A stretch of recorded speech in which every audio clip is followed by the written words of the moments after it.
ক্যালেন্ডারের পাতায় দ্রুত গতিতে এগিয়ে যাচ্ছে সময়। সেই সাথে দেশের রাজনৈতিক আবহাওয়ায় শুরু হয়েছে নির্বাচনী মৌসুম।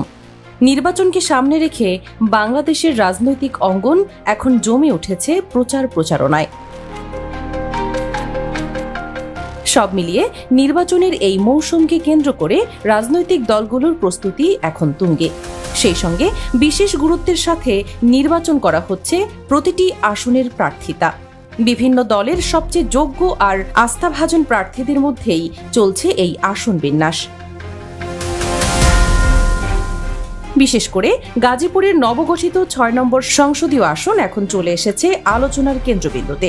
একসময় শুধু শিল্পাঞ্চল হিসেবে পরিচিত এই এলাকা হঠাৎ করেই আজ পরিণত হয়েছে জাতীয় রাজনীতির হটস্পটে। একটিমাত্র ঘোষণার পরেই যেন বদলে গেছে আগের সব হিসাব নিকাশ। কেননা জামায়াতে ইসলামীর পক্ষ থেকে গাজীপুর ৬ আসনের প্রার্থী হিসেবে যার নাম ঘোষণা করা হয়েছে তিনি ডক্টর হাফিজুর রহমান।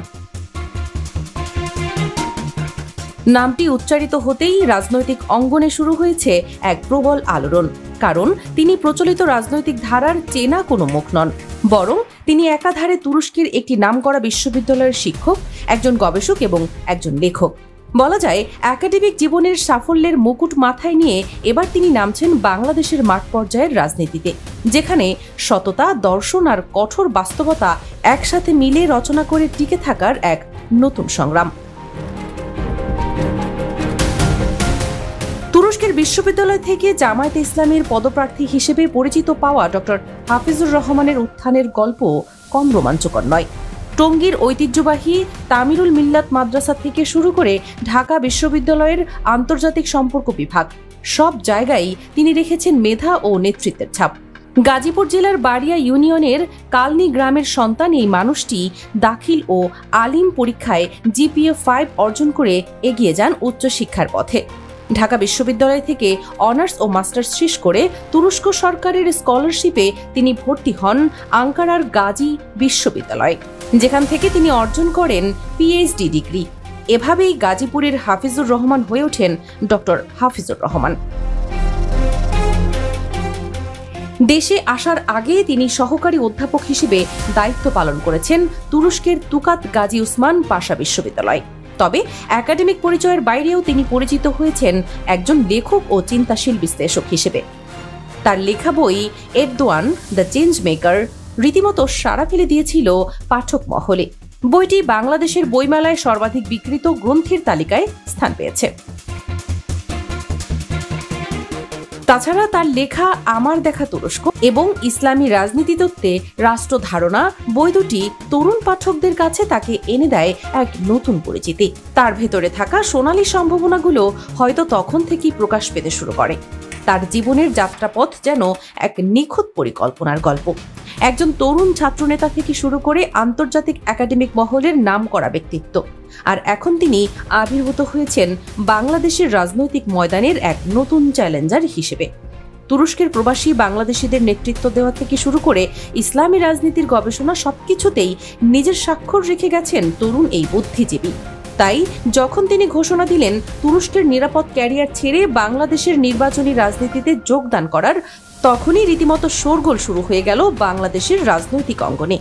এটি এখন আর শুধু নিছক একটি প্রার্থিতাই নয়, বরং অনেকের চোখে এটি জামায়াত ইসলামীর এক নতুন কৌশলগত পুনর্জাগরণ। দীর্ঘদিনের ইমেজ সংকটে ভোগা এই দলের জন্য ডক্টর হাফিজুর রহমান নিয়ে এসেছে এক নতুন বার্তা। তার এই উপস্থিতিতে যেন নতুন এক সম্ভাবনা উকি দিচ্ছে জামায়াত ইসলামীর দোরগোড়ায়।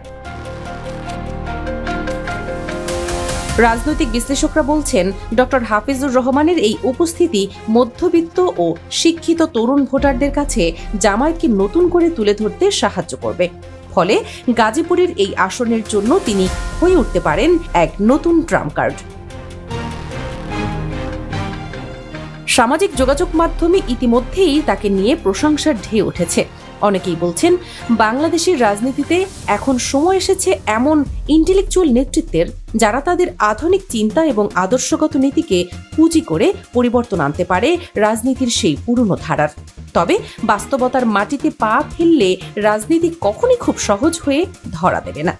গাজীপুরের এই আসনে হাফিজুর রহমানের প্রতিদ্বন্দ্বী হিসেবে রয়েছেন ক্ষমতাসীন আওয়ামী লীগ এবং বিএনপির অভিজ্ঞ প্রার্থীরা, যারা দীর্ঘদিন ধরেই মাঠে সক্রিয়। তাই তরুণ এই প্রার্থীকে ভবিষ্যতে আরও কঠিন প্রতিযোগিতার সম্মুখীন হওয়া লাগতে পারে।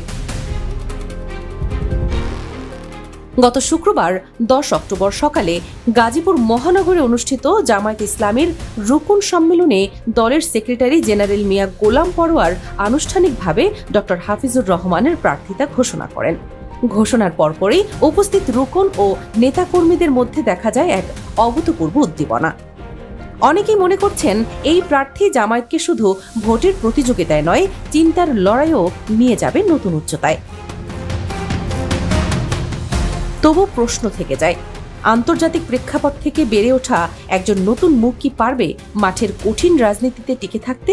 তুরস্কের শ্রেণীকক্ষ থেকে বাংলাদেশের রাজপথে তার এই যাত্রা নিঃসন্দেহে এক ভিন্ন ধর্মীয় অধ্যায়। একদিকে অভিজ্ঞ রাজনীতিবিদদের দীর্ঘ লড়াই, অন্যদিকে এক তরুণ চেঞ্জ মেকার।